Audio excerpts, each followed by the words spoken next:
Bonjour à tous, j'espère que vous allez bien, que vous m'entendez bien. C'est Kipouille, ça fait un petit moment que j'avais pas live, ça remonte je crois au début du mois avec Harry Potter. Donc on se retrouve aujourd'hui euh, avec la suite de Rêve et Cauchemar pour ceux qui se souviennent. Pardon. Pour ceux qui se souviennent, j'avais déjà lu une première nouvelle, c'était la Cadillac de Dolan, donc vous pouvez retrouver sur YouTube toujours. Je vais vous redonner les liens, donc ça change pas. Vous pouvez retrouver tous les replays sur YouTube. J'essaie de les publier au fur et à mesure, mais j'ai souvent des problèmes de revendication. Bref, c'est un peu chiant.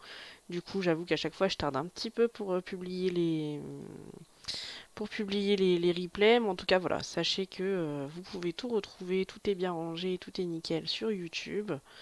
Donc, je vous mets le lien tout de suite dans le chat au cas où. N'hésitez pas à vous abonner pour avoir les notifs, pour avoir tout ça. Sinon, pour tout ce qui est info, tout ce qui est annonce, tout ça, interaction, vous pouvez me retrouver sur Instagram, vous pouvez aussi me retrouver sur Discord, sachant que du coup j'avais prévu, ça fait 24 heures à peu près, et oui, pour une fois, j'ai réussi à prévoir mon live en avance.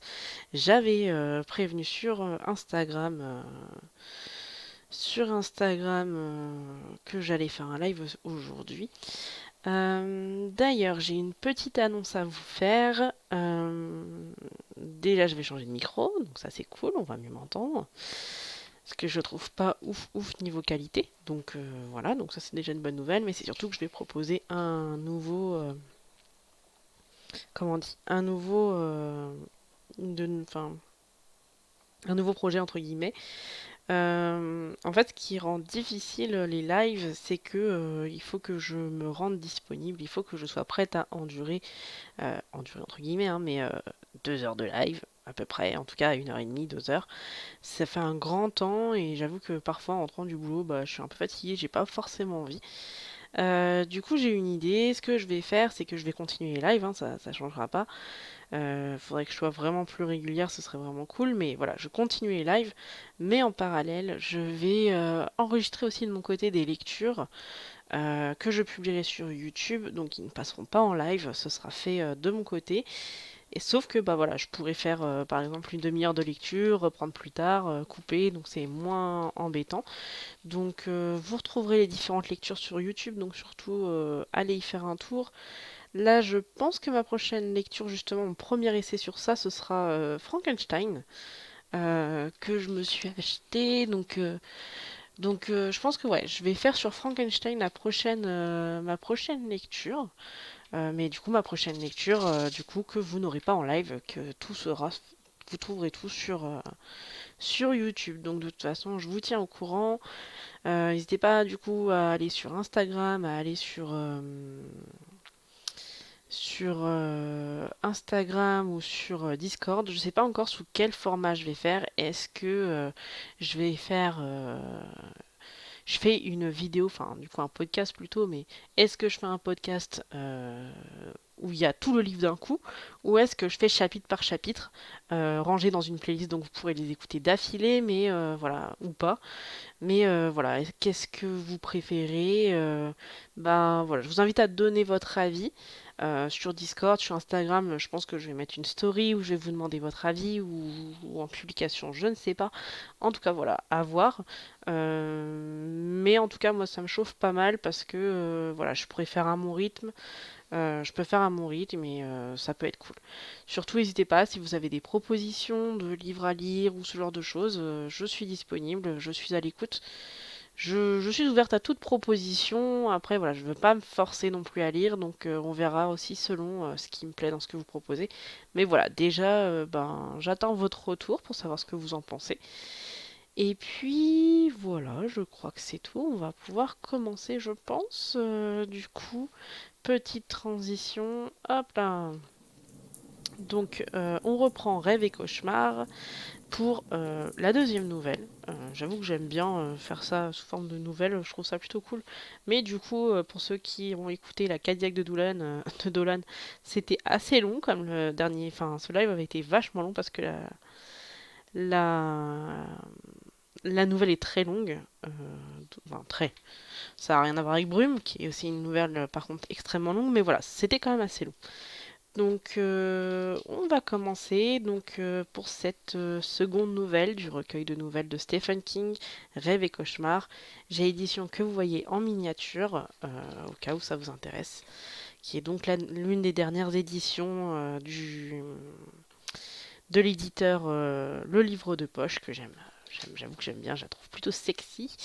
J'aime beaucoup enfin, je trouve en fait leurs nouvelles éditions vachement sympa. Donc voilà. Enfin bref, on s'en fout. Du coup, sur ce, on est parti pour la lecture, donc le grand bazar final. De quoi je veux vous parler? De la fin de la guerre, de la dégénérescence de l'homme et de la mort du Messie. Une histoire épique qui mériterait plusieurs milliers de pages et toute une étagère de volumes. Mais il va falloir je dis vous à tout hasard, des fois qu'il y aurait quelqu'un pour lire cela plus tard, rabattre sur la version calibrée congélation. L'injection directe va très vite.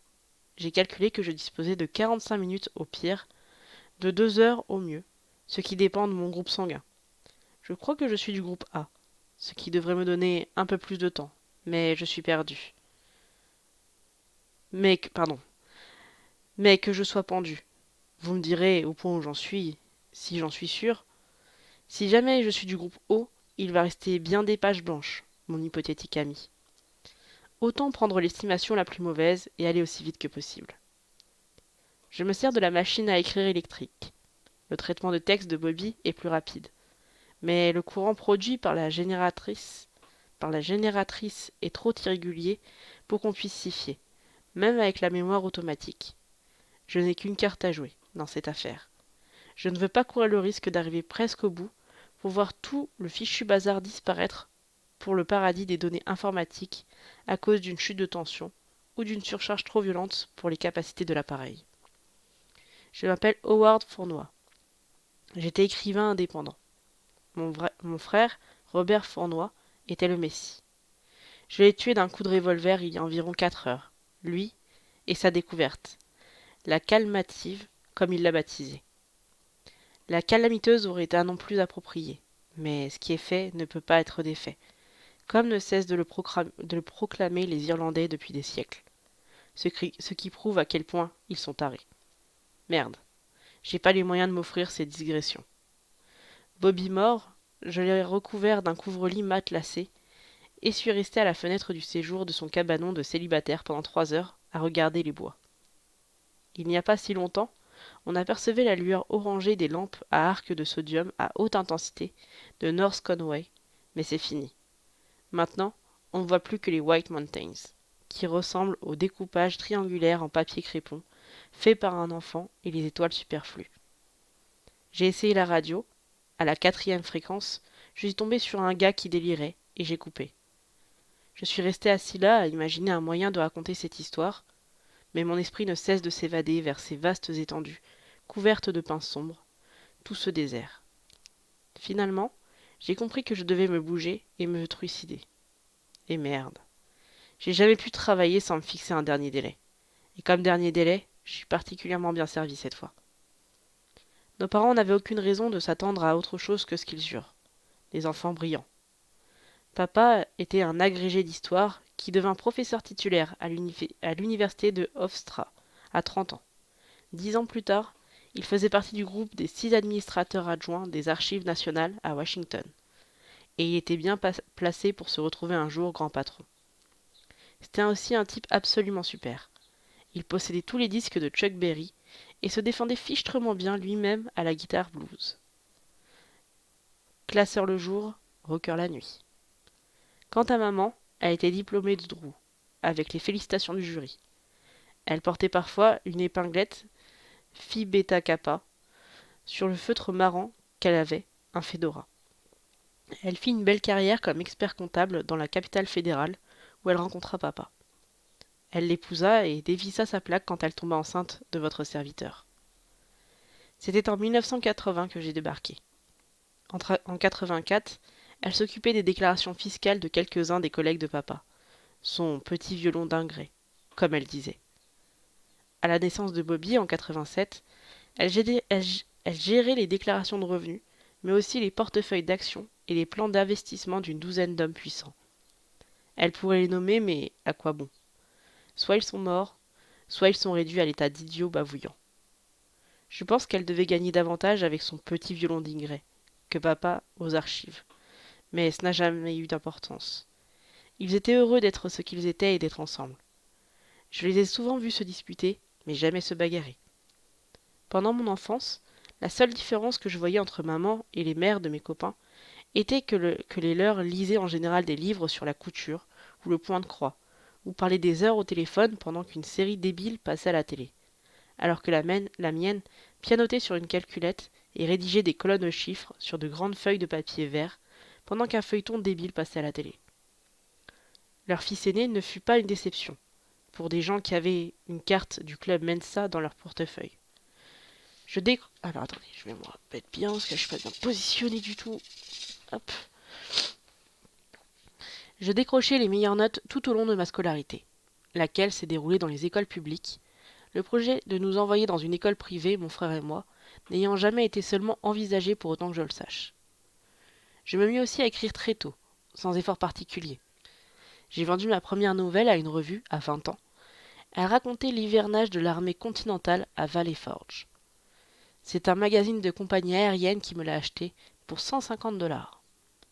Papa, que j'aimais profondément, me demanda s'il pouvait m'acheter le chèque.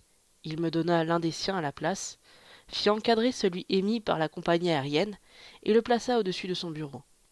Une sorte de génie romantique, si vous voulez. Un génie romantique, joueur de blues, si vous préférez. Croyez-moi, un gosse aurait pu faire bien pire. Bien entendu, lui et maman sont morts d'aimant et se pissent dessus. L'année dernière, comme à peu près tout le monde sur notre grande planète ronde, mais je n'ai jamais cessé de les aimer tous les deux. J'étais le genre de fils dont rêvaient tous les parents. Un gentil garçon, intelligent, plein de talent, dont les aptitudes s'épanouirent prématurément dans une ambiance d'amour et de confiance. Un garçon qui aimait et respectait son papa et sa maman. Bobby était différent.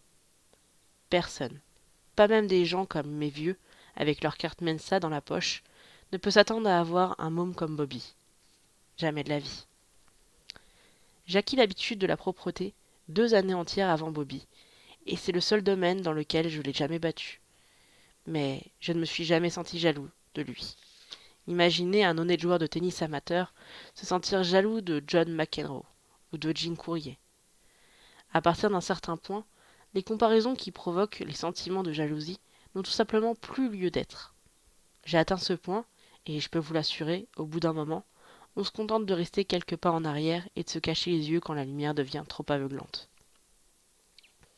Bobby apprit à lire à 2 ans et commença à écrire de petits essais, Notre chien, un voyage à Boston avec maman, à 3 ans.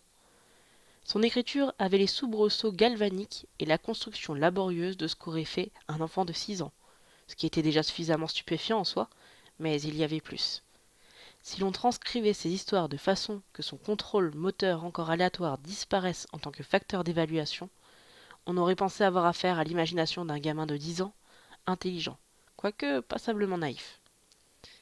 Il passa des phrases simples à des phrases composées, puis à des constructions grammaticales complexes avec une incroyable rapidité, pigeant la formation des relatives, des sous-relatives, des incises et tout le tremblement avec une intuition quasi surnaturelle. Il arrivait que sa syntaxe fût quelque peu embrouillée et que certaines conjonctions fussent mal employées, mais dès l'âge de 5 ans, il contrôlait déjà rudement ses défauts, qui sont la némésis pendant toute leur vie de la plupart des écrivains. Il se mit à souffrir de maux de tête. Mes parents craignirent quelques problèmes physiques, genre tumeur au cerveau, et allèrent consulter un médecin qui l'examina avec soin, l'écouta avec plus d'attention encore, avant de leur déclarer que tout allait bien chez Bobby, mis à part une chose, le stress. Il était dans un état d'extrême frustration, parce que sa main, quand il écrivait, n'arrivait pas à suivre sa pensée. Cet enfant est en quelque sorte en train d'essayer de faire passer mentalement l'équivalent d'un calcul rénal, expliqua le médecin. Je pourrais bien lui prescrire quelque chose pour ses maux de tête, mais à mon avis, le médicament dont il a réellement besoin est une machine à écrire. Maman et papa offrirent donc une IBM à Bobby. Un an plus tard, à la Noël, ce fut un ordinateur Commodore 64, équipé d'un traitement de texte WordStar. Les mots de tête de mon petit frère disparurent. Avant de poursuivre, je veux seulement ajouter qu'il a encore cru, pendant les 3 années suivantes, ou à peu près, que c'était le Père Noël qui avait déposé la machine à mouliner les mots sous notre sapin. Ce qui me fait penser au fait qu'il y a un deuxième domaine dans lequel j'ai battu Bobby. J'ai abandonné avant lui la croyance au Père Noël. Il y a tellement de choses qui mériteraient d'être racontées sur cette époque. Je suppose que je vais pouvoir vous en parler un peu, mais je vais devoir aller vite et être bref. Le temps m'est compté au plus juste.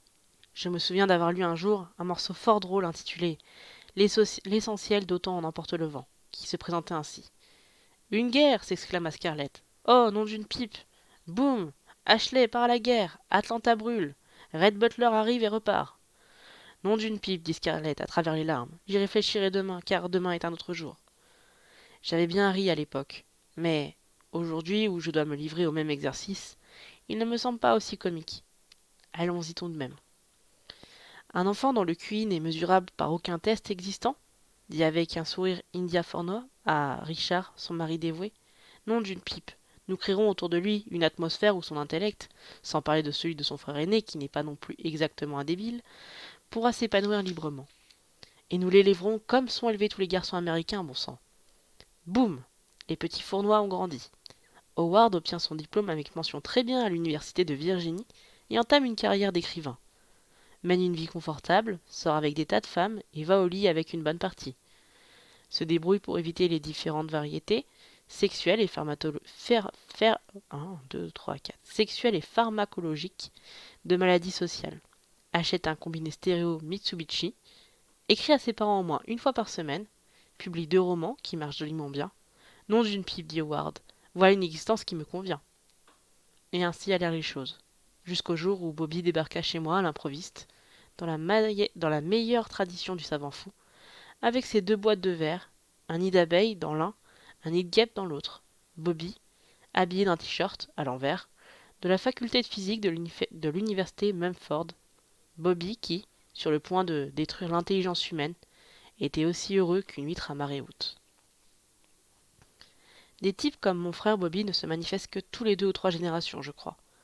Je pense à des gens comme Léonard de Vinci, Newton, Einstein, ou peut-être Edison. Ils semblent tous posséder une chose en commun.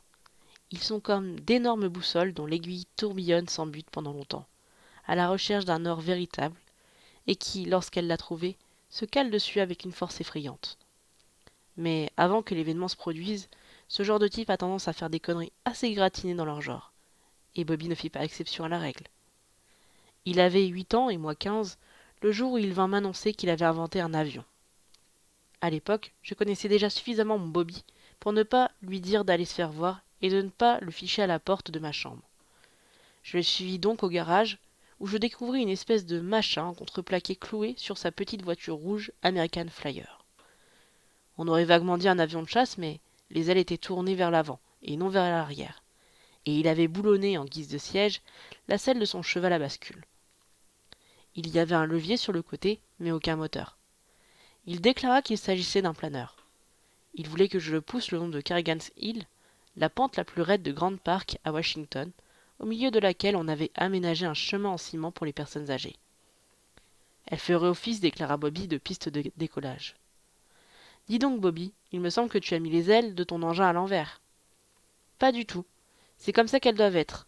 J'ai vu un reportage à Will Kingdom sur les faucons. Ils plongent sur leur proie et inversent l'angle d'attaque de leurs ailes en remontant. Elles ont une double jointure, tu vois. La portance est meilleure de cette façon. Dans ce cas, pourquoi l'armée de l'air n'a-t-elle pas des appareils comme ça lui demandai-je, dans l'ignorance bienheureuse où j'étais des plans que les ingénieurs russes et américains tiraient d'appareils ayant précisément cette étrange configuration. Bobby se contenta de hausser les épaules. Il ignorait et s'en fichait. Nous nous rendîmes donc dans le parc, en haut de Carrigan's Hill. Il enfourcha la selle et agrippa son levier.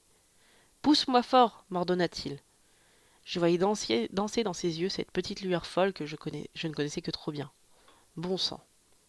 Même dans son berceau, on la voyait déjà parfois. Je jure cependant devant Dieu que je ne l'aurais jamais poussé aussi fort si je m'étais douté un seul instant que cet engin pouvait réellement voler. Mais voilà, je l'ignorais et lui donnais donc un formidable élan. Il se mit à dévaler la pente en roue libre, avec des Yahoo de cow-boy, qui vient de livrer ses vaches et fonce vers la ville pour aller prendre quelques bières bien fraîches. Une vieille dame dut faire un bond de côté, et il manqua de peu un vieux schnock appuyé sur sa canne. Arrivé à mi-pente, il tira sur son levier et je vis, l'œil exorbité de stupéfaction et d'effroi, son avion en bout de contreplaqué se séparer du chariot. Il ne fit que planer à quelques centimètres au-dessus, pour commencer, et, pendant 1 ou 2 secondes, je crus qu'il allait s'y poser de nouveau. C'est alors qu'il y eut une rafale de vent et l'avion de Bobby s'éleva comme tiré par un câble invisible. L'American Flyer poursuivit sa course en obliquant, quitta la piste cimentée et alla s'échouer dans les buissons. Bobby se retrouva brusquement à 3 mètres en l'air, puis à 10, puis à 20. Il survolait Grand Park, prenant constamment de l'altitude en ululant joyeusement. Je m'étais précipité à sa suite, lui criant de redescendre, imaginant déjà avec une affreuse précision son corps dégringolant de cette stupide selle de cheval de bois et s'empalant sur un arbre ou sur l'une de nombreuses statues du parc. Je ne me suis pas seulement représenté les funérailles de mon frère, je vous le dis, j'y ai assisté. Bobby, hurlai-je, redescends. Wahou me répondit Bobby, criant lui aussi à plein poumon, une indiscutable note d'extase dans sa voix qui commençait à s'amenuiser. Les joueurs d'échecs, les lanceurs de frisbee, les dévoreurs de livres, les amoureux et les fous du jogging, tous s'arrêtèrent de faire ce qu'ils faisaient pour lever le nez. Bobby, il n'y a pas de ceinture de sécurité sur ton putain de machin, hurlai-je. C'était la première fois, je crois bien, que je proférais une grossièreté à voix haute. Ça va aller très bien. Il hurlait toujours à plein poumon, mais je fus terrifié en constatant que c'est à peine si je l'entendais. Je continuai de courir le long de la pente, sans cesser un instant de hurler. Je n'ai plus le moindre souvenir de ce que je lui criais, mais toujours est-il que le lendemain, j'étais tellement enroué que ma voix se réduisait à un faible murmure. Je me rappelle simplement être passé devant un jeune adulte en costume, 3 pièces, impeccable, qui se tenait à côté de la statue d'Eleanor Roosevelt, au pied de la colline. Il me regarda et me dit d'un ton le plus naturel du monde, « Figure-toi, mon jeune ami, que je suis en train de me payer un sacré retour d'acide. » Je revois encore l'ombre à la forme étrange glisser sur le gazon vert du parc, ondulant et tressautant lorsqu'elle franchissait les bancs, les poubelles, et les visages tournés vers le ciel des gens qui regardaient. Et je me souviendrai toujours de la manière dont le visage de ma mère s'est chiffonné, et comment elle s'est mise à pleurer lorsque je lui ai raconté la façon dont l'avion de Bobby, qui, pour commencer, n'aurait jamais dû voler, fit un tonneau provoqué par une saute de vent, avant d'aller terminer sa carrière courte mais brillante, en s'écrasant sur le trottoir de la rue D. À voir les événements qui ont suivi, il aurait peut-être été mieux pour tout le monde que les choses se fussent réellement passées ainsi, mais il n'en fut rien. Au lieu de cela, Bobby obliqua vers Carrigan's Hill, se tenant avec nonchalance à la queue de son fichu appareil pour éviter d'en tomber, et le ramena vers le petit étang situé au centre du parc. Il se retrouva à 2 mètres au-dessus, puis 1 mètre, et en train de labourer la surface de l'eau de la pointe de ses tennis, laissant derrière lui un double sillage d'écume et provoquant chez les canards volatiles, d'ordinaire paisibles et quelque peu suralimentés, des cancanements de protestation bruyants et effrayés. Pendant ce temps, Bobby riait à gorge déployée. Il atterrit de l'autre côté de l'étang, exactement entre 2 bancs qui arrachèrent les ailes de son avion au passage. Éjecté de son siège, il se cogna la tête et commença à brailler. Telle était la vie avec Bobby. Tout n'était pas aussi spectaculaire.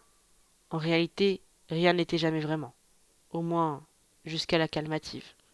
Mais je vous ai raconté cette anecdote parce que je crois, au moins pour une fois, que ce cas extrême illustre mieux que tout autre ce qui était la norme, pardon. Alors, je vais pas y arriver, hein. Mais je vous ai raconté cette anecdote parce que je crois, au moins pour une fois, que ce cas extrême illustre mieux que tout autre ce qui était la norme. La vie avec Bobby était un casse-tête perpétuel. À l'âge de 9 ans, il aborda la physique des quantas et suivit des cours avancés d'algèbre à l'université de Georgetown.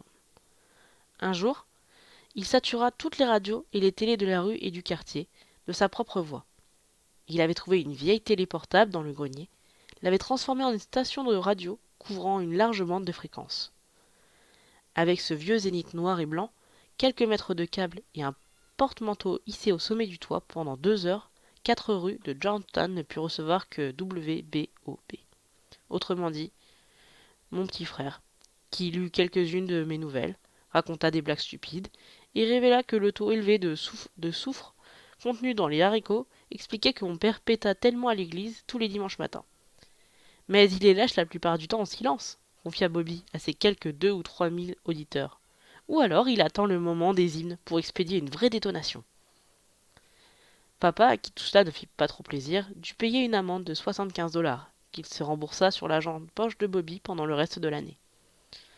Ah oui, la vie avec Bobby. Tenez, j'en ai les larmes aux yeux. Est-ce que c'est un honnête sentiment, je me demande, ou le début de la fin?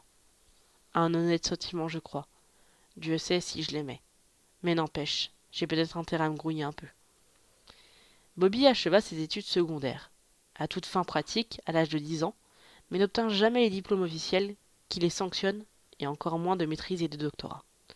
Tout ça à cause de la grande boussole dans sa tête, dont l'aiguille ne cessait d'aller et venir dans tous sens, à la recherche d'un véritable nord sur lequel pointer. Il eut sa période physique, puis une autre, plus courte, pendant laquelle il fut dingue de chimie. Mais à la fin, les mathématiques l'agaçaient trop pour qu'il restât confiné dans ces 2 domaines. Il aurait pu continuer, mais la physique et la chimie, comme en fin de compte toutes les sciences dites exactes, lui cassaient les pieds. À 15 ans, ce fut l'archéologie.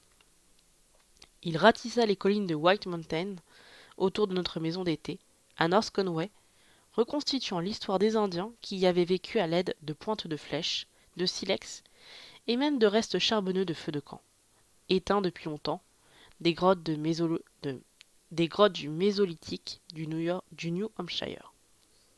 Mais cela lui passa également et il se tourna alors vers l'histoire de l'anthropologie. Alors qu'il avait 16 ans, nos parents acceptèrent à contre-cœur de le laisser partir avec une expédition d'anthropologues de la Nouvelle-Angleterre, dont la destination était l'Amérique du Sud. Il revint 5 mois plus tard, bronzé comme il ne l'avait jamais été de sa vie. Il mesurait également 5 centimètres de plus, pesait 7 kilos de moins et était beaucoup moins bavard. Il était encore d'une humeur joyeuse, ou pouvait l'être, mais il n'avait plus cette exubérance de l'enfance, parfois contagieuse, parfois fatigante, qui naguère ne le quittait jamais.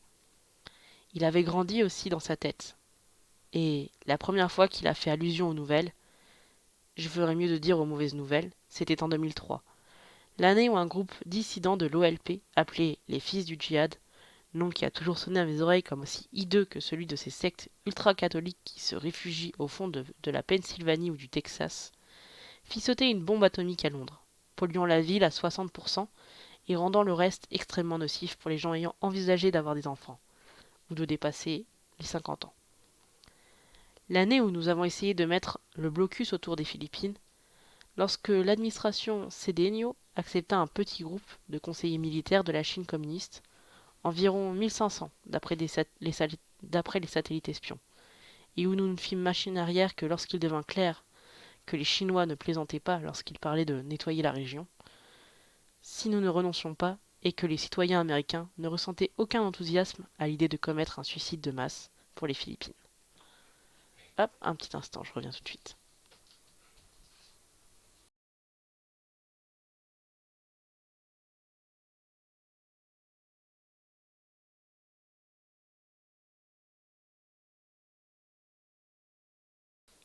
Hop, excusez-moi. Ce fut également l'année où un autre groupe de salopards, des Albanais je crois, essayèrent de contaminer Berlin par aspersion aérienne avec le virus du sida. Ce genre d'événement déprimait tout le monde, mais avait le don de mettre Bobby dans un état indescriptible. Pourquoi les gens sont-ils aussi mauvais me demanda-t-il un jour de la fin du mois d'août, alors que nous nous trouvions dans notre maison de vacances du New Hampshire. Déjà, la plupart de nos affaires étaient dans les valises et les cartons. La maison avait cet aspect triste et déserté qu'elle prenait au moins où nous reprenions chacun notre chemin. Pour moi, cela signifiait retourner à New York, et pour Bobby, à Waco, au Texas. Un vrai trou. Alors, note de l'auteur pour Waco, Stephen King a bien écrit cette nouvelle avant les terribles événements de Waco du mois d'avril 1993. J'avais déjà son premier manuscrit en main, fin janvier 1993, donc note de la traduction. Il avait passé l'été à lire des ouvrages de sociologie et de géologie, dans le genre salade russe peut-être, peut-on faire mieux? Et il voulait y poursuivre certaines expériences. Il avait dit cela d'un ton parfaitement ordinaire, mais j'avais vu ma mère l'observer avec un air songeur et inquiet, pendant les derniers 15 jours de notre séjour ensemble. Ni papa ni moi ne le soupçonnions, mais je crois qu'elle savait déjà que l'aiguille dans la boussole de Bobby avait arrêté de batifoler pour commencer à pointer dans la bonne direction. Pourquoi les gens sont-ils aussi mauvais? Comment veux-tu que je réponde à une telle question? Peut-être pas toi, mais quelqu'un de mieux. Et du train où vont les choses, ça ne va pas tarder. Les gens font ce qu'ils ont toujours fait, observai-je. Et ne me dis pas que c'est parce qu'ils sont faits, pour être méchants s'ils le sont. Si tu veux absolument rejeter la faute sur quelqu'un, rejette-la sur Dieu. C'est des conneries, je n'y crois pas. Même cette histoire de double chromosome X était une fumisterie en fin de compte. Et ne viens pas me raconter que c'est simplement une question de pression économique, de conflit entre les nantis et les pauvres, parce que ça n'explique pas tout non plus. Le péché originel, proposai-je, pour moi, ça marche. Le rythme est bon, et on peut danser dessus. D'accord, c'est peut-être le péché originel. Mais c'est quoi l'instrument, grand frère? Tu ne t'es jamais posé la question? L'instrument? Quel instrument? Je ne te suis plus. Je crois que c'est l'eau, répondit Bobby d'un ton songeur. Quoi? L'eau? Quelque chose dans l'eau. Il me regarda droit dans les yeux. Ou quelque chose qui n'y est pas? Le lendemain, Bobby partait pour Waco. Je ne l'ai pas revu jusqu'au jour où il s'est pointé à l'appartement avec le t-shirt Mumford, à l'envers, sur le dos, et les 2 boîtes vitrées à la main. Soit 3 ans plus tard. Comment va Owa? Son agaçante manie de faire des rimes, dit-il en rentrant, me donnant une claque nonchalante dans le dos, comme si nous nous étions encore vus la veille. Bobby! M'écriai-je, le prenant dans mes bras. Des choses anguleuses me rentrèrent dans la poitrine, et j'entendis s'élever un bourdonnement coléreux. Je suis content de te voir, dit-il, mais il vaudrait mieux y aller doucement. Tu fais peur aux indigènes. Je reculai vivement d'un pas. Mon frère posa le grand sac en papier qu'il tenait à la main et se débarrassa du sac marin qu'il avait en bandoulière. Puis, il sortit avec précaution 2 cages, des boîtes en verre, du sac de papier. Un essaim d'abeilles dans l'une, un nid de guêpes dans l'autre. Les abeilles étaient déjà retournées à leurs occupations d'abeilles, mais les guêpes manifestaient encore une certaine mauvaise humeur. D'accord, Bobby, dis-je, en le regardant avec le sourire. On aurait dit que j'étais incapable d'arrêter de sourire. C'est quoi ton coup de génie cette fois? Il défit la fermeture éclair du sac marin et en sortit un ancien pot à mayonnaise à demi rempli d'un liquide clair. Tu vois ça? Ouais, on dirait de la flotte ou de l'agnole. En fait, les deux, si tu arrives à croire ça. Elle vient d'un puits artésien de La Plata, une petite ville à 40 miles à l'est de Waco. Et avant que j'en tire ce concentré, il y en avait 20 litres. J'ai une petite distillerie en bonne et due forme qui tourne là-bas. Oh oui, mais je ne crois pas qu'on me fiche jamais un trou à cause d'elle. Il souriait et son sourire s'agrandit. Ce n'est que de l'eau, mais c'est pourtant le plus puissant déménage-ménage que l'homme ait jamais vu. Je n'ai pas la moindre idée de ce que tu veux dire. Je le sais bien, mais ça va venir. Tu sais quoi, oui? Quoi? Si cette idiote de race humaine arrive à tenir encore le coup pendant 6 mois, je te parie qu'elle le tiendra jusqu'à la fin des temps. Il souleva le pot de mayonnaise, et je vis à travers l'un de ses yeux, énormes, me regarder avec une solennité imposante. C'est le gros lot, la panacée, la guérison assurée de la pire des maladies dont est victime l'Homo sapiens. Le cancer? Mais non, la guerre, les bagarres de bistrot, les fusillades, tout le bazar. Où sont tes toilettes, oh oui? J'ai les dents du fond qui baignent. À son retour, non seulement il avait remis le t-shirt à l'endroit, mais il s'était même peigné, quoique sans changer de technique comme je pus le constater. Elle consistait à se mettre la tête sous le robinet quelques instants, puis à ratisser le tout vers l'arrière avec les doigts. Il examina les 2 boîtes et estima que guêpes et abeilles étaient de nouveau dans un état normal. Cela dit, il ne faudrait pas croire qu'il existe quelque chose comme un état normal pour un nid de guêpe, oh oui. Ce sont des insectes sociaux, comme les abeilles et les fourmis, mais contrairement aux abeilles qui ont un comportement toujours sensé et aux fourmis auxquelles il arrive d'avoir des crises schizoïdes, les guêpes sont des bestioles complètement et constamment cinglées. Il sourit. tout comme ce bon vieil Homo sapiens. Il souleva alors le couvercle de la boîte contenant l'essaim d'abeilles. Excuse-moi un instant, Bobby. Moi aussi je souriais, mais d'un sourire que je sentais de plus en plus crispé. Remets-moi donc ce couvercle en place et contente-toi de m'expliquer de quoi il s'agit. Tu pourras toujours faire ta démonstration plus tard. Tu comprends, ma proprio est un vrai chou, d'accord. Mais la concierge est une espèce de dragon qui fume d'infects cigarios et qui me rend bien 15 kilos. Elle, ça va te plaire, enchaîna Bobby, comme si je n'avais rien dit. Habitude qui m'était aussi familière que sa technique déca digitale pour se coiffer. Ce n'était pas de l'impolitesse, mais le résultat d'un niveau de concentration extrêmement élevé. Et comment aurais-je pu l'arrêter? Et merde, c'est trop bon qu'il soit là. Dès cet instant, au fond, j'ai su que quelque chose allait dangereusement foirer. Mais lorsque je m'étais trouvé pendant plus de 5 minutes d'affilée avec Bobby, je me trouvais en quelque sorte hypnotisé. Il était comme la petite garce de Lucie dans la bande dessinée, qui tient le ballon de foot et qui promet que cette fois, pour de vrai, elle ne va pas le subtiliser au dernier moment. Et j'étais comme Charlie Brown, qui prend son élan du fond du terrain pour shooter. En fait, je suis sûr que tu as déjà vu faire ça auparavant. On voit des reportages dans les revues de temps en temps, et c'est passé à la télé dans des documentaires sur les animaux. Ce n'est rien de bien extraordinaire, mais ça fait beaucoup d'effet parce que les gens ont des préjugés complètement irrationnels sur les abeilles. Le plus bizarre est qu'il avait raison. J'avais déjà vu le tour auparavant. Il plongea le bras dans la boîte, entre les seins et le verre. Au bout de 15 secondes, sa main fut recouverte d'un gant vivant noir et jaune. Un souvenir me revint brusquement à l'esprit, avec une acuité inhabituelle.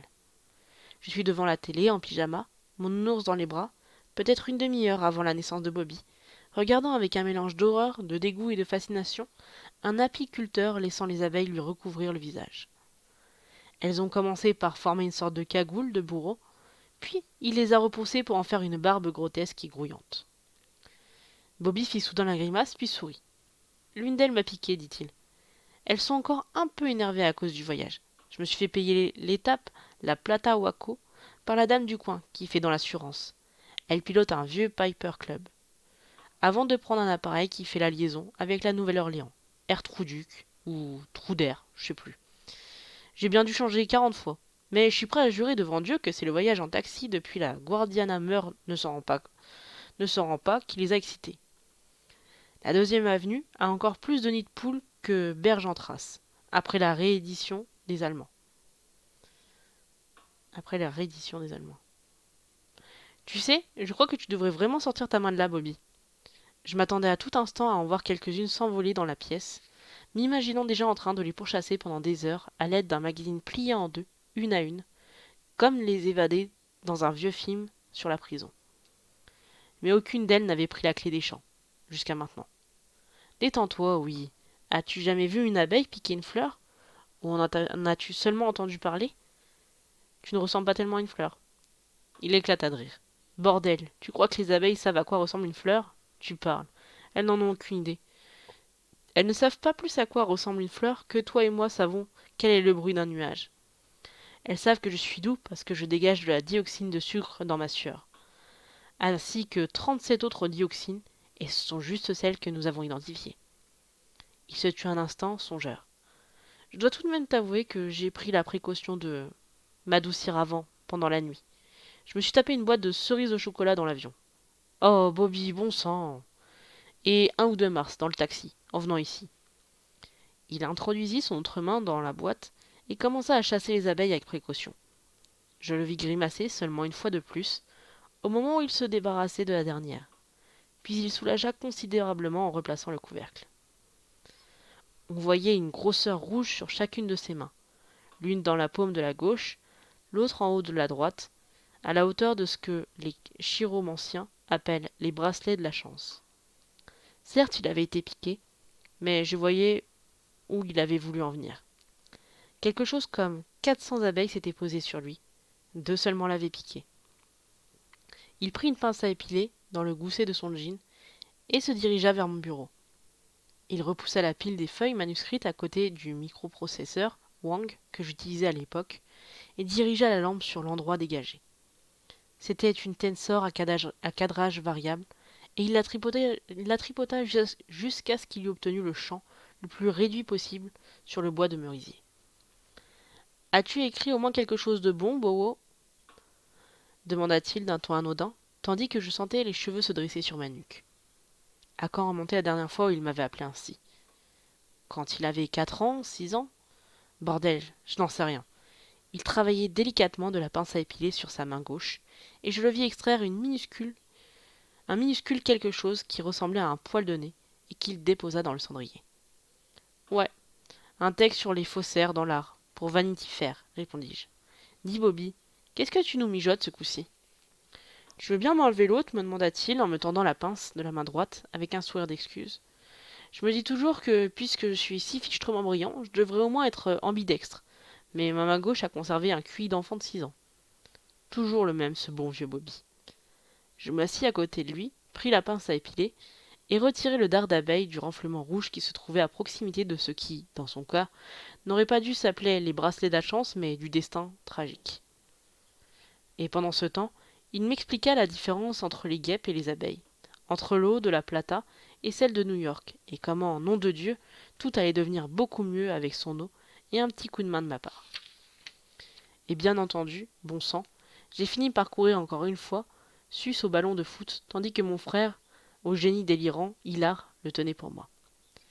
Les abeilles ne piquent que lorsqu'elles y sont obligées, parce qu'elles en meurent elles-mêmes, m'expliqua tranquillement Bobby. Te souviens-tu de la fois à North Conway où tu m'as dit que nous n'arrêtions pas de nous tuer les uns les autres à cause du péché originel? Oui, tiens-toi tranquille. Eh bien, si un tel truc est vrai, s'il y a un Dieu capable simultanément de nous aimer au point de nous servir son fils tout chaud sur la croix et de nous expédier en enfer sur une bombe simplement parce qu'une pauvre conne a croqué la mauvaise pomme, alors la malédiction se réduit à ceci. Il nous a fabriqués comme des guêpes et non comme des abeilles. Merde, oui, qu'est-ce que tu fiches? Tiens-toi tranquille, et je vais le sortir. Si tu tiens à faire de grands gestes, j'attendrai. D'accord. Après quoi, il resta relativement immobile, et j'ai pu extraire le dard. Les abeilles sont les kamikazes de la nature, Bobo.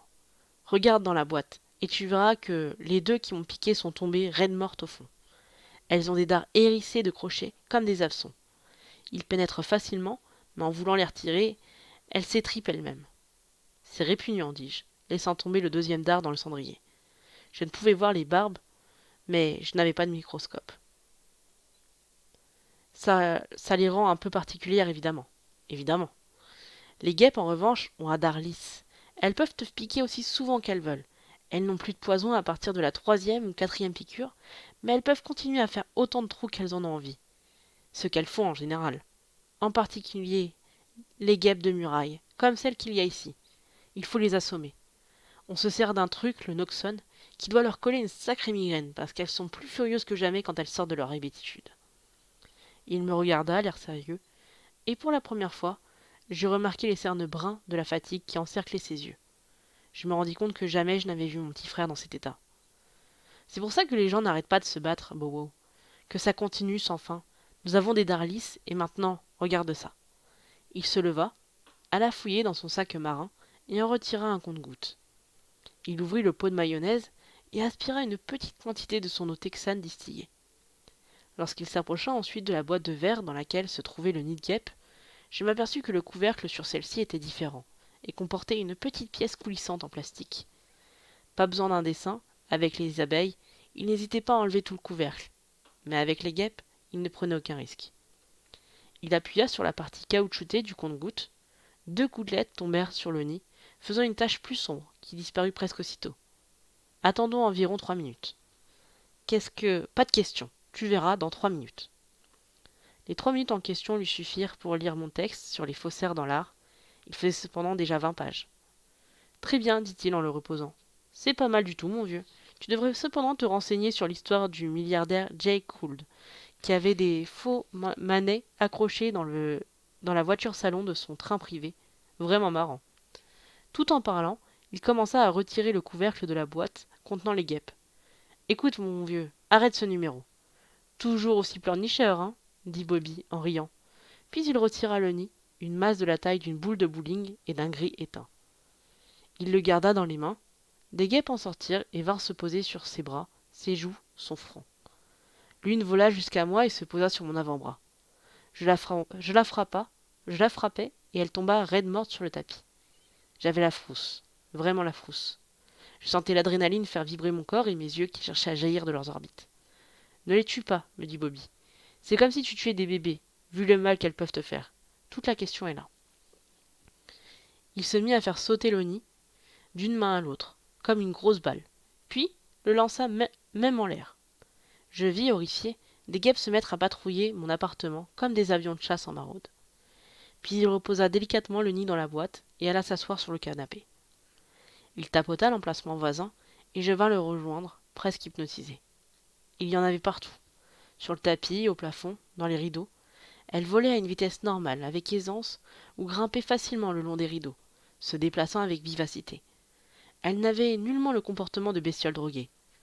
Pendant que Bobby parlait, elles retrouvèrent peu à peu leur chemin de leur demeure en papier mâché, en parcoururent l'extérieur, puis disparurent toutes finalement à l'intérieur par le trou au sommet. Je n'ai pas été le premier à m'intéresser à Waco, m'expliqua-t-il. Il se trouve simplement qu'il s'agit de la ville la plus importante du secteur non violent de ce qui est per capita, l'état le plus violent de l'Union. Les Texans adorent s'entretuer, oh oui. C'est quasiment un passe-temps local. La moitié de la population masculine se balade armée.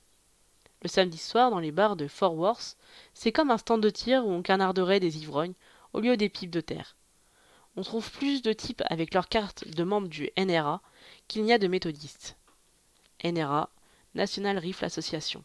Association qui défend le droit de tous les citoyens à posséder des armes largement subventionnées par les marchands d'armes, bien entendu. Toujours note de la traduction. Le Texas n'est pas le seul endroit où l'on aime à se tirer dessus, ou bien à se larder de coups de couteau, ou encore à donner du bâton aux mômes qui vous cassent les pieds. D'accord, mais les types là-bas adorent les armes à feu. Sauf à Waco. Oh, ils les aiment aussi. C'est simplement qu'ils ne s'en servent pratiquement jamais pour se tirer les uns sur les autres. Bordel, je viens juste de voir l'heure à l'horloge. J'ai l'impression de n'avoir écrit que pendant un quart d'heure, alors que ça fait plus d'une heure que j'ai commencé. Ça m'arrive parfois quand je fonce plein pot, mais je n'ai pas les moyens de me laisser entraîner dans ce genre de débordement. Je me sens toujours parfaitement bien. Pas d'assèchement particulier des muqueuses de la gorge, pas de problème pour trouver mes mots, et si je jette un coup d'œil sur ce que j'ai écrit, je n'aperçois que les coquilles et les fautes typographiques habituelles de celui qui tape trop vite. Mais je ne dois pas me faire d'illusions. Je dois me dépêcher. Nom d'une pipe, dit Scarlett, et ainsi de suite. L'ambiance de non-violence qui régnait dans la région de Waco avait déjà fait l'objet d'investigations auparavant, en particulier de la part de sociologues. Bobby m'expliqua que lorsqu'on donnait à un ordinateur des informations statistiques sur Waco et des secteurs similaires, densité de population, âge moyen, niveau moyen d'éducation et des douzaines d'autres facteurs, on se retrouvait avec une anomalie géante. Les articles de revues savantes plaisantent rarement, et cependant, plusieurs des 50 et quelques papiers que Bobby avait lus sur la question suggéraient ironiquement qu'il devait s'agir de quelque chose dans l'eau. J'en suis arrivé à la conclusion qu'il faut prendre cette plaisanterie au sérieux. Après tout, il y a bien quelque chose dans l'eau d'un tas d'endroits qui empêche les dents de se carrier, le fluor. Il se rendit à Waco, en compagnie d'un trio d'assistants. 2 étudiants en dernière année de sociologie et un professeur de géologie qui bénéficiait d'une année sabbatique et que l'aventure tentait. En l'espace de 6 mois, Bobby et ses sociologues mirent au point un programme d'ordinateur qui leur permit d'illustrer ce que mon frère appelait le seul calmement de terre de la planète. Il en avait une copie quelque peu froissée dans son sac à marin. Il me l'attendit. On distinguait une série de 40 cercles concentriques. Waco se trouvait dans les 8e, 9e et 10e en allant vers le centre. Et maintenant, regarde ça, dit-il, en plaçant un transparent au-dessus de la feuille portant les cercles. Dans chacun apparut un chiffre. 40e, 471. 39e, 420.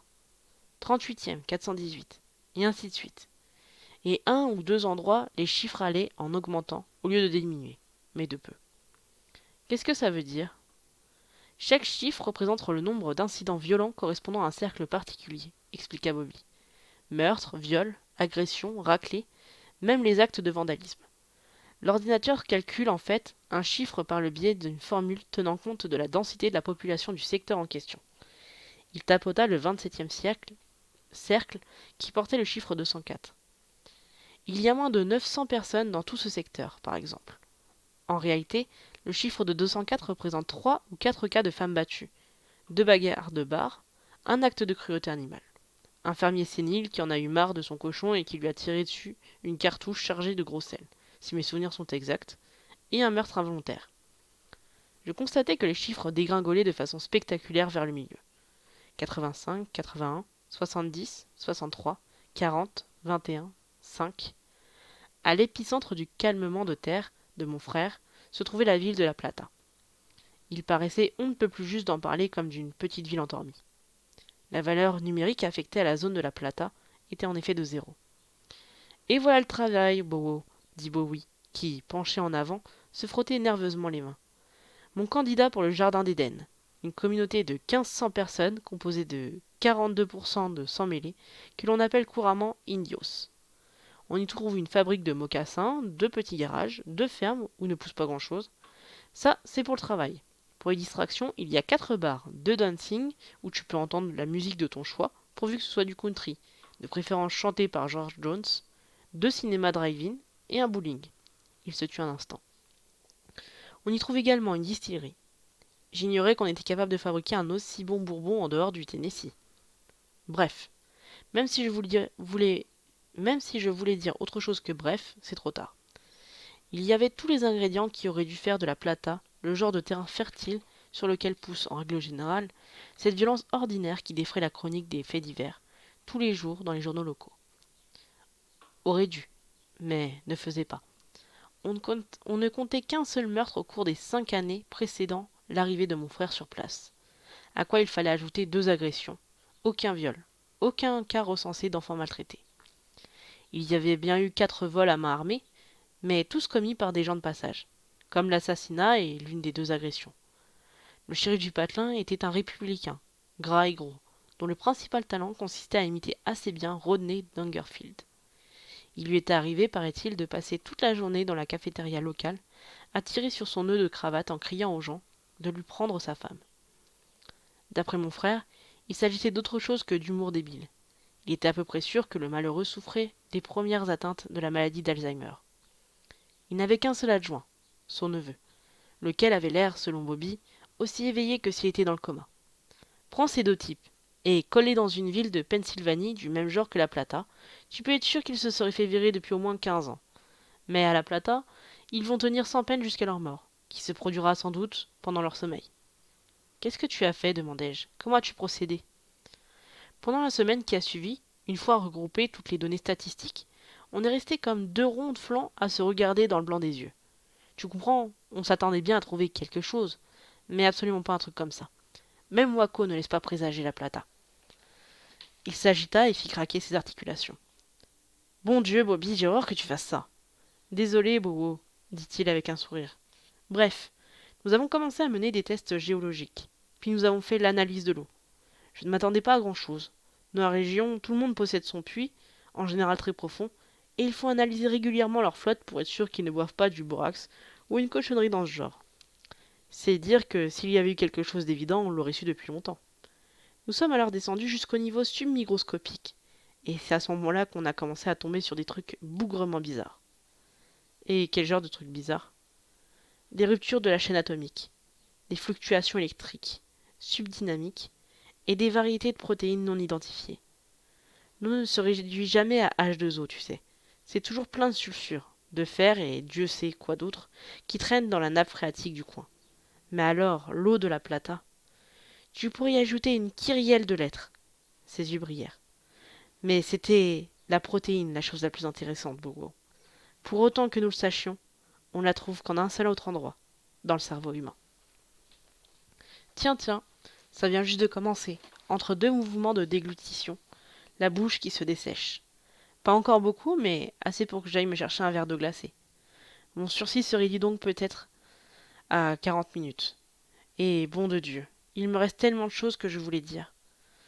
À propos du nid de guêpes qu'ils ont découvert, avec des guêpes qui ne voulaient pas piquer, à propos de l'accrochage entre 2 conducteurs auxquels Bobby et l'un de ses sociologues assistèrent, ivres l'un et l'autre, âgés de moins de 25 ans, tout ce qu'il fallait pour les rendre pires que des coqs de combat. Les 2 hommes se serrèrent la main et échangèrent aimablement les adresses de leurs assureurs respectifs avant d'aller fêter ça dans le bar le plus proche. Bobby me parla des heures, pendant bien plus de temps que celui dont je dispose maintenant.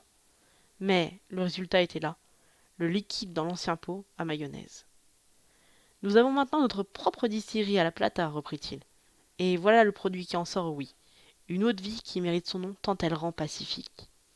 La nappe phréatique dans cette région du Texas est située à une grande profondeur, mais gigantesque. Comme si le lac Victoria imbibait les sédiments poreux qui recouvrent le Moho. L'eau est puissante, mais nous avons à rendre le produit encore plus efficace. On en a fabriqué près de 25 000 litres, à l'heure actuelle entreposés dans des réservoirs d'acier. En juin prochain, nous en aurons plus de 100 000 litres. Mais ce n'est pas assez. Il en faut davantage. Il faut aller plus vite. Sans compter qu'il faudra ensuite la transporter.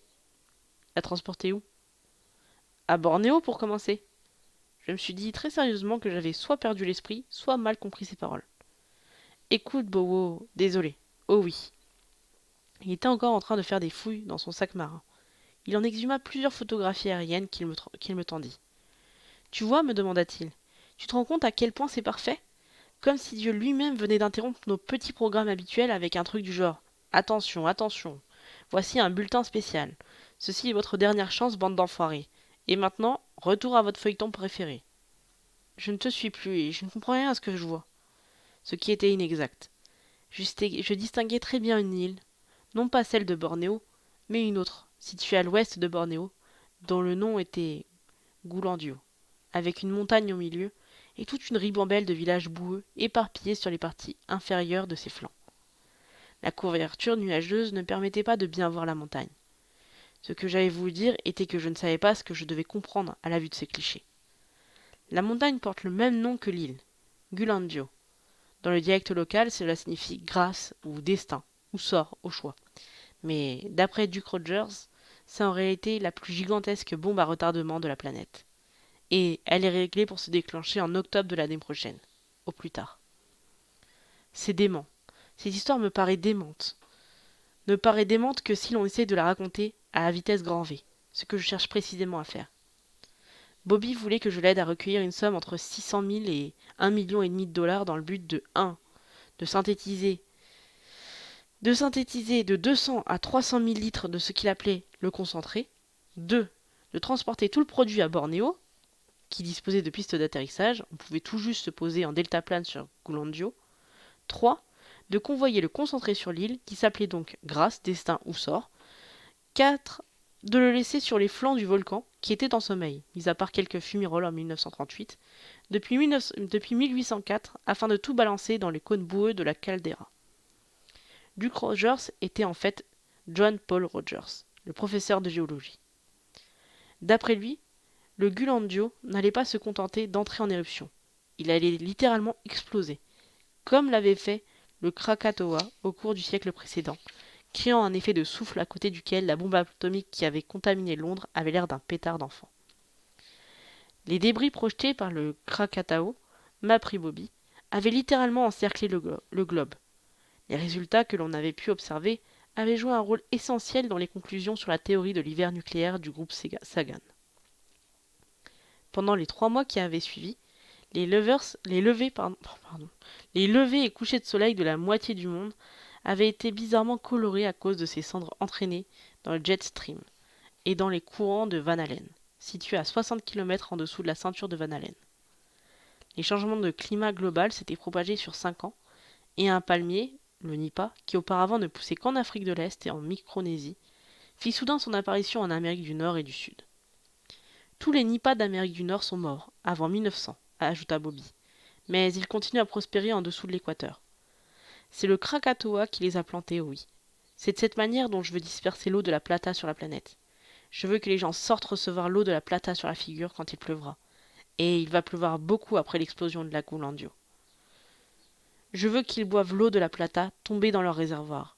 Je veux qu'ils se lavent les cheveux avec, qu'ils se baignent dedans, qu'ils y plongent leurs lentilles de contact. Je veux que les putes se fassent des douches vaginales avec. Bobby, c'est de la pure folie, dis-je, sachant que ce n'était pas vrai. Il eut un sourire de travers, un sourire fatigué. Non, je ne suis pas cinglé. Tu vas en voir de la folie pure? Tu n'as qu'à brancher la télé sur les infos, Bowie. Tu vas voir de la folie pure, en couleur même. Mais je n'avais pas besoin de me brancher ni sur CNN, ni sur les infos de la chaîne câblée. L'orgue de barbarie de l'apocalypse, comme l'avait appelé l'un de mes amis, pour savoir de quoi Bobby voulait parler. Indiens et Pakistanais étaient à 2 doigts de conflit ouvert. Les Chinois et les Afghans, pareil. La moitié de l'Afrique noire crevait de faim, l'autre moitié crevait du sida. Il y avait eu des escarmouches tout le long de la frontière entre le Texas et le Mexique, depuis que le Mexique était devenu communiste. Et on avait surnommé le point de passage de Tijuana, en Californie, le Petit Berlin, à cause du mur. Les bruits de bottes devenaient assourdissants. À la Saint-Sylvestre de l'année dernière, les scientifiques pour la responsabilité nucléaire avaient réglé leur horloge noire sur 15 secondes avant minuit. Écoute, Bobby, supposons que ce projet se réalise comme dans tes plans. Il est probable qu'on n'y arrivera pas, mais supposons tout de même. Tu n'as aucune idée de ce que pourront être les effets à long terme. Il voulut répondre, mais je levai la main et ne le laissai pas reprendre la parole. N'essaie pas de me dire le contraire. Je sais que ce n'est pas vrai. Tu as le temps de trouver ton calmant de terre et d'en découvrir l'origine, d'accord. Mais as-tu jamais entendu parler de thalidomide, ou de ce produit soi-disant anodin pour lutter contre l'acné, ou de somnifères légers qui tous provoquaient des cancers ou des attaques cardiaques chez les gens de moins de 40 ans? Et le vaccin de 1997 contre le sida, tu t'en souviens? Oh oui. D'accord, pour arrêter la maladie. Il l'a arrêté. Sauf que les sujets d'expérience devinrent des épileptiques incurables qui moururent tous en moins de 18 mois. Oh oui. Et puis sans parler de oh oui. Je m'interrompis et le regardai. Il faut, commença-t-il sans continuer. Je le vis déglutir et lutter pour contenir ses larmes. Il faut des mesures héroïques pour sauver le monde, mon vieux. Non, je n'ai aucune idée des idées à long terme. Et nous n'avons pas le temps de les étudier parce qu'il n'y a aucune perspective à long terme. Nous allons peut-être pouvoir mettre à l'ordre dans ce grand bazar. Ou bien alors. Il haussa les épaules, essaya de sourire, et deux larmes coulèrent lentement de ses yeux au regard brillant. Ou bien alors ce sera l'équivalent de donner de l'héroïne à un patient au stade terminal de sa maladie. D'une manière ou d'une autre, cela mettra au moins fin à ce qui se passe en ce moment. Cela mettra au moins fin aux souffrances du monde. Il tendit les mains, paume ouverte, de façon à ce que je puisse voir les piqûres d'abeilles. Aide-moi, Bowo, je t'en prie, aide-moi. Je l'ai donc aidé, et nous avons tout bousillé. En fait, je crois qu'on pourrait dire que nous avons tout bousillé dans les grandes largeurs. Et vous voulez savoir ce que j'en pense? J'en ai rien à foutre. Nous avons tué toutes les plantes, mais au moins nous avons sauvé la terre.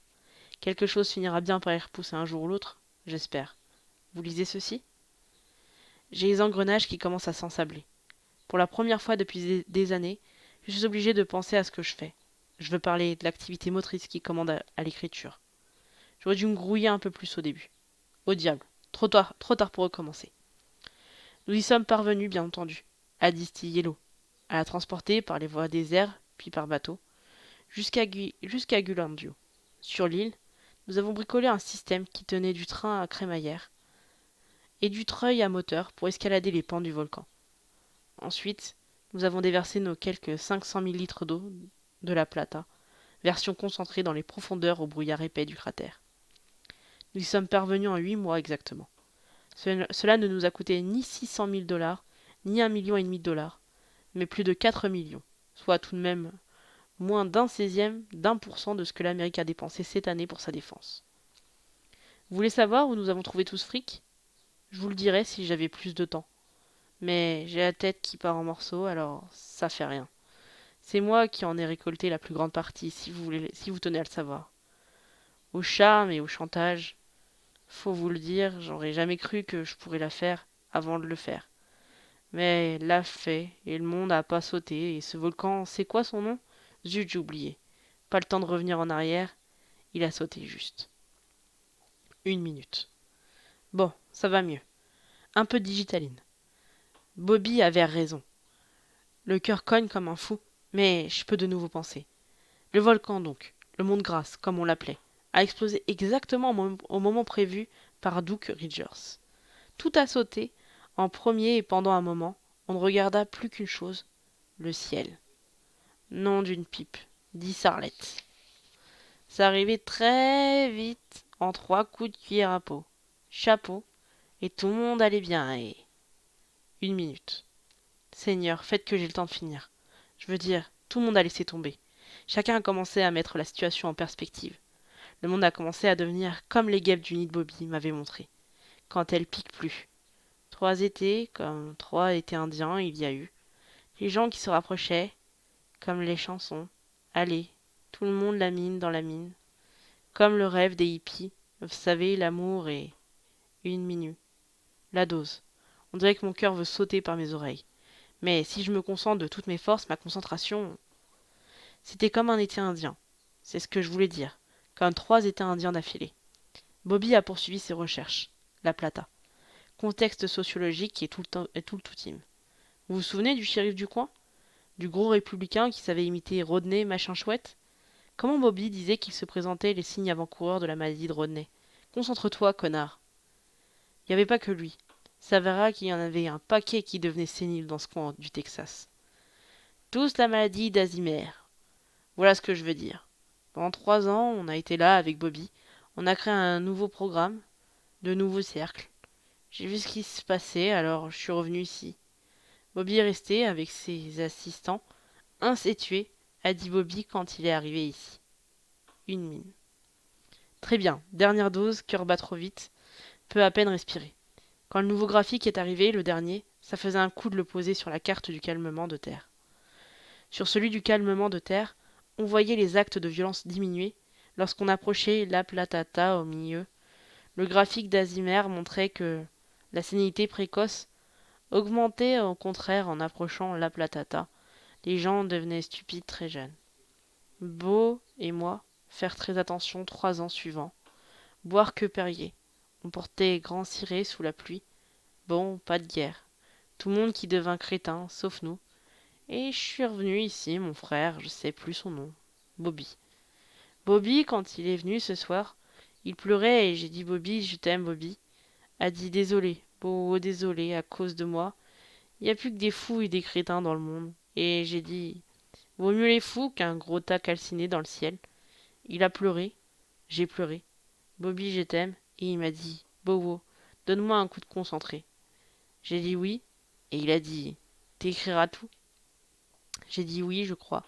Je peux pas me rappeler vraiment, je vois les mots. Je sais plus ce qu'ils veulent dire. J'avais un Bobby, son nom et mon frère.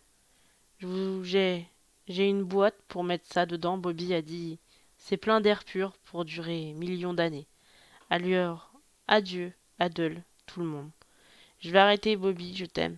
C'était pas de ta faute, je t'aime. Je te pardonne, je t'aime. Signé, pour le monde. Art. Fin. Alors, la fin était très dure à lire parce que c'était écrit vraiment. Bah, on voit en fait. Hein, du coup, on a lu l'histoire, donc je sais pas vous, mais clairement, j'ai eu du mal à comprendre toute l'histoire et c'est pas étonnant du coup quand on arrive à la fin on comprend qu'en fait je comprends en fait voilà j'ai trouvé cette lecture vachement bazar ça a été vraiment dur pour moi de la lire et je comprends mieux en fait effectivement il est malade clairement ils sont en train de péter les plombs. Disons que ouais voilà ils sont pas ils ont fait des études ils se sont rendus compte qu'effectivement ça rendait les gens plus calmes mais ils se sont pas dit en fait ça c'est bien je trouve que c'est ça comment on dit ça aborde les effets secondaires en fait des choses. Il y a toujours des effets, toujours t'as quelque chose de positif, mais souvent il y a quelque chose de négatif en contrepartie. Donc c'est une histoire un peu triste. Du coup je comprends mieux pourquoi j'ai été perdue pendant la majorité de l'histoire, mais c'est très intéressant. Après, j'ai pas été hyper emballée par cette histoire, je vous cache pas. Je sais pas ce que vous en avez pensé, n'hésitez pas à me faire un retour. C'est écrit, bah, disons que le style est écrit très bizarrement du coup, vu que c'est un peu une lettre. Le gars, il est en train de, bah, en fait, il perd toute cette fonction intellectuelle visiblement. Donc le récit est décousu. Plus d'une fois, on a fait des retours. Il emploie des mots parfois un peu compliqués, d'affilée, et du coup, des fois, enfin moi en tout cas, j'ai eu l'impression que je comprenais, enfin qu'en fait, il balançait juste plein de mots d'affilée et que, donc j'avoue que j'étais perdu plein de fois.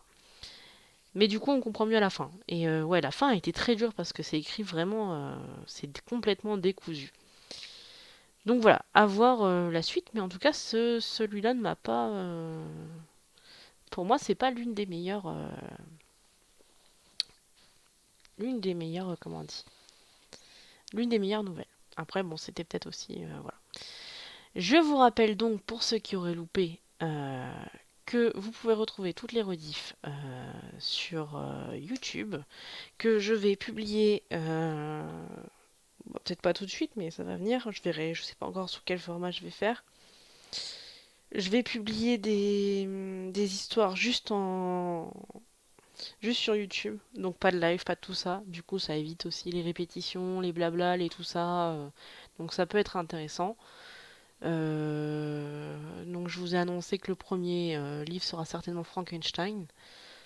Donc voilà, vous retrouverez là-bas. Je vous invite à me suivre sur Instagram, sur Discord où je fais les annonces, je fais tout ça. Donc vous serez tenu au courant de ce qui est publié, de tout ça. Voilà, voilà. Sinon, je crois que c'est tout. Ça me semble pas mal. Je ne sais pas encore quand est-ce que je referai un live. Je préfère pas prendre les devants et vous promettre quelque chose que je ne tiendrai pas. Donc je vous dis simplement que je ne sais pas. Je vous tiens au courant. Et surtout, n'hésitez pas à vous abonner à la chaîne, que ce soit Twitch ou YouTube, pour être prévenu des prochaines vidéos. Sur ce, je vous souhaite une bonne fin de dimanche et je vous dis à bientôt.